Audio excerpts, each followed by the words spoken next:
লাগাম টেনে ধরল টাইগাররা। মিরাজ তাসকিনদের বোলিং তোপে কপল পাকিস্তানের ডেরা। মা দিবসে নারী ক্রিকেটারদের সুরক্ষায় সোচ্চার রাসনা ইমাম। তামিম ইকবালের বোর্ড জানালো অ্যান্টি হ্যারাসমেন্ট পলিসির নাম। কোচ নিয়ে ৯-৬ বাফুফের ১৫ মে নাম জানা যাবে হামজাদের কোচের। ক্যাম্প নুতে এল ক্লাসিকোই চূড়ান্ত করবে চ্যাম্পিয়ন। রাতেই বার্সার রিয়াল হাই ভোল্টেজ মহারণ। ওদের ট্রল করা সহজ, কাঠগড়ায় তোলাও সহজ, কিন্তু চ্যালেঞ্জ ছুড়লেই ওরা ভয়ঙ্কর। সহকারী কোচ সালাউদ্দিনের কড়া বার্তার পর মিরপুরে যেন আগ্নেয়গিরি হয়ে ফাটলেন মিরাজ তাসকিনরা। দ্য গ্রেট পাকিস্তানি কলাপসে মাত্র ৩৭ রানে শেষ ৫ উইকেট হারিয়ে লন্ডভন্ড শান মাসুদের সাজানো এক সাম্রাজ্য। এক এক করে ৯টা উইকেটের পতন, যেন আসা যাওয়ার মিছিল। মিরাজের ১৪তম ফাইফারে ৩৪ রানের লিড নিয়ে এখন জয়ের স্বপ্নে বিভোর টাইগাররা। ম্যাচ রিপোর্টে বিস্তারিত। ওদের মাথায় তুলে মাটিতে ফেলা যায়, ওদের চাইলেই কাঠগড়ায় তোলা যায়, আবার চাইলেই ট্রলও করা যায়, কিন্তু ওদের চ্যালেঞ্জ ছুড়ে দিলেই যে মহাবিপদ। টাইগার বোলারদের কথাই বলছিলাম, কি ভেলকিটাই না দেখালো, একেবারে যেন কামাল কাট দিয়া। সহকারী কোচ সালাউদ্দিন যেন এক স্টেটমেন্ট দিয়েই এখন মহাবিপদে। বোলারদের কাঠগড়ায় তুলে নিজেই এখন আসামি হয়ে তাকিয়ে। মিরাজ তাইজুলদের দুর্দান্ত পারফরমেন্সে এখন জমজমাট মিরপুর টেস্ট।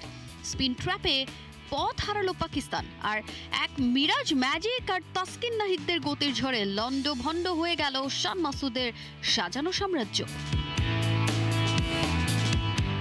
তৃতীয় দিনের শুরুটায় মিরপুরের আকাশ কখনো মেঘাচ্ছন্ন, কখনো প্রখর রোদের তাপ, কিন্তু ২২ গজে আজ যা হলো তাকে এক কথায় বলা যায় দ্য গ্রেট পাকিস্তানি কলাপস।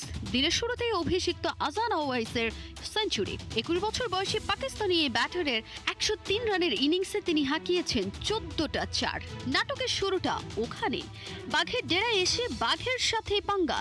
পাকিস্তানের ড্রেসিং রুমে তখন উৎসবের আমেজ, কিন্তু তারা হয়তো ভুলে গিয়েছিল অতি দর্পে হত লঙ্কা। তাসকিন আহমেদের এক আগুনের গোলায় যখন আওয়াইস ফিরলেন, তখন থেকেই শুরু হলো বাংলাদেশের কাউন্টার অ্যাটাক। তারপর বাংলাদেশ ৪ রানের ব্যবধানে তুলে নিল ৩টা উইকেট। ক্যাপ্টেন শান মাসুদকে ২ অঙ্কের ঘরই পেরোতে দেয়নি স্পিড স্টার তাসকিন আহমেদ। পরের ওভারে মিরাজের শিকার সৌদ শাকিল ৪ বল খেলে রানের খাতা খুলতে পারেননি তিনি।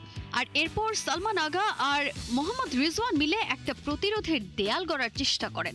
ষষ্ঠ উইকেটে দুজনে মিলে গড়েন ১১৯ রানের জুটি। তাতেই বড় হতে থাকে দলীয় স্কোর, কিন্তু সেখানেও যে স্বস্তির দেখা নেই। এরপর তো তাসের ঘরের মতো ভেঙে পড়ল লাইন আপটা। মাঝখানে বৃষ্টির বাগড়া। ২ ঘন্টা খেলা বন্ধ থাকার পর মাঠ যখন ফিরল প্রাণচাঞ্চল্যে, তখন শুরু হলো আসল মিরাজ শো। যে পাকিস্তান ৫ উইকেটে ৩৪৯ রান তুলে লিডের স্বপ্ন দেখছিল, তারা মাত্র ৩৭ রানের ব্যবধানে হারিয়ে ফেলল ৫টা উইকেট।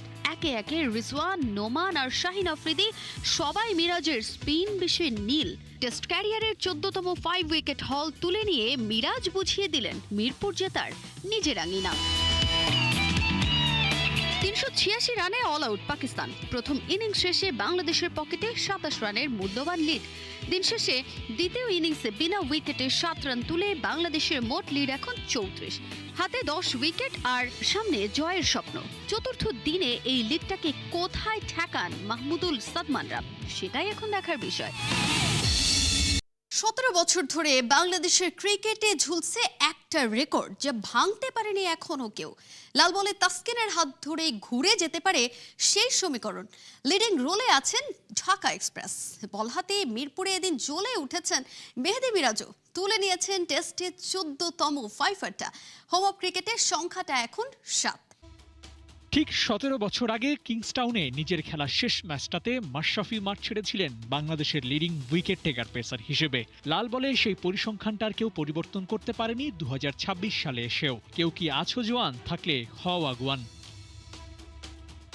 পাকিস্তানের বিপক্ষে মিরপুর টেস্টে তাসকিন আহমেদ দিলেন বার্তা। ৫০টা টেস্ট ম্যাচ ক্রিকেটের ক্লাবে পা রেখে যেন বললেন বাকি আর কটা। টাইগার পেসারদের দ্রুততম টেস্ট উইকেটের ৫০টাও করে ফেললেন মিরপুর টেস্টে। কামব্যাক কিভাবে করতে হয় সেটাও ঢাকা এক্সপ্রেস দেখালেন। তাসকিন ওইখানে যেভাবে বোলিং করেছে ওর জন্যই আমরা হয়তো ওদেরকে খুব কম রানে আটকাতে পেরেছি, কারণ আমার জন্য অনেক ইজি হয়ে গিয়েছে। যখন ও 2টা উইকেট নিয়েছে, আমিও 2টা উইকেট নিয়েছি। ওর জন্য একটু ডিফিকাল্ট ছিল, অনেক দিন পর টেস্ট খেলেছে, কিন্তু ওভারঅল আমার কাছে খুব ভালো লেগেছে ওর বোলিং দেখে। মাশরাফির ৭৮ উইকেট টপকানোর লিস্টে তাসকিনি এগিয়ে। একটি পেসারদের মধ্যে সর্বোচ্চ উইকেট এখন ওর। তবে বাংলাদেশে যে পেস বিপ্লব ফেলছে তাতে নাহিদ রানা, এবাদত চৌধুরী, খালেদ আহমেদ, হাসান মাহমুদ ওদের হাত ধরে লাল বলেও বদলে যেতে পারে টাইগারদের সামর্থ্যটা। স্পিনে বাংলাদেশ বরাবরই ভালো, ঠিক কতটা ভালো তার প্রমাণ কি রাখতে পেরেছিলেন মিরাজরা? উত্তরটা হ্যাঁ হওয়ার কথা। স্পোর্টিং উইকেট আর সেখানে মিরাজ তুলে নিলেন 5 পাকিস্তানের কোমর ভেঙেছেন এই মেহেদী একাই। নিয়মিত বিরতিতে পাকিস্তানের ব্যাটিং অর্ডারে শুরু থেকে শেষ সব জায়গায় হাত রেখেছেন মিরাজ। আমি অনেক দিন ধরে আলহামদুলিল্লাহ অনেক কনফিডেন্ট ছিলাম আমার বোলিং নিয়ে, কারণ আপনি যদি দেখেন যে পাকিস্তান ওডিআই সিরিজ থেকে নিউজিল্যান্ড সিরিজ এবং এই সিরিজ, এবং আমি নিজে একটু কনফিডেন্স কম ছিলাম, বাট আমাকে নিয়ে অনেক কাজ করেছে। অবশ্যই এই কাজ করার মাধ্যমে কনফিডেন্সটা এসেছে। হয়তো আমি ওই সময় অনেক বেশি উইকেট পাইনি, বাট টিমের প্রয়োজনে অনেক এফেক্টিভ ছিলাম আমার কাছে মনে হয়। ঢাকা টেস্টে হাতে আছে 2 দিন। বাংলাদেশের দ্বিতীয় ইনিংসের পর পাকিস্তানের বাকি আরও একটা। জয় নাকি ড্র, হিসেব হচ্ছে কিসের? চতুর্থ দিনে টাইগাররা যথেষ্ট লিড নিয়ে পঞ্চম দিনে ওদের অল আউট করতে পারবে তো, নাকি নতুন বলের ফায়দা নিয়ে পাক বোলাররাই ঘটাবেন ভিন্ন কোনো ঘটনা? অবশ্যই এখনও 2 দিন বাকি আছে। রেজাল্ট এখনও অবশ্যই 50-50 সিচুয়েশনে আছে, কারণ আমরা অনেক বেশি লিড পাইনি এবং আমরা অবশ্যই রেসপন্সিবল। এবারে দেশের ফুটবল প্রসঙ্গ। কোচ ইস্যুতে বাফুফের 9-6, আজ তো কাল, কাল নয়তো পরশু, এমন নাটকীয়তার মধ্যে এবার বাড়লো অপেক্ষা। সভাপতি তাবিদ আওয়ালের শুক্রবারের স্টেটমেন্ট অনুযায়ী আজই নাকি জানানো হবে হামজাদের নতুন কোচের নাম। রোববার এলো, এসে চলেও গেল, কিন্তু বাফুফে কর্তাদের মুখে কুলুপ। ন্যাশনাল টিম ম্যানেজমেন্ট কমিটির জরুরি সভাও ডাকা হলো, কিন্তু কিসের কি? সভা শেষে সভাপতি তাবিদ আওয়াল আবারও গণমাধ্যমের মুখোমুখি বললেন, ইন্টারভিউ এখনো নাকি শেষ হয়নি, 15 মে জানানো হবে নতুন কোচের নাম। ইন্টারভিউ প্রসেস প্রক্রিয়াধীন আছেন। আমরা অনেকের সাথেই কথা বলছি, আমরা অনেক ব্যাক অ্যান্ড ফোর্থ করতেছি, বাট অ্যাজ আমরা আগে একটা ডেডলাইন দিয়েছিলাম নিজেদের সাথে, মে 15 তারিখে আমরা ফাইনাল একটা চুক্তির দিকে চলে যাব। এই চুক্তিটা অফকোর্স অনলাইনে হবে, বাট আনুষ্ঠানিকভাবে আমরা আপনাদের সামনে কার সাথে চুক্তি ফাইনালি করতে যাচ্ছি সেটা আমরা জানিয়ে দিব। বাফুফে কোচের নাম ঘোষণার ডেট প্রতিনিয়তই পেছাচ্ছে।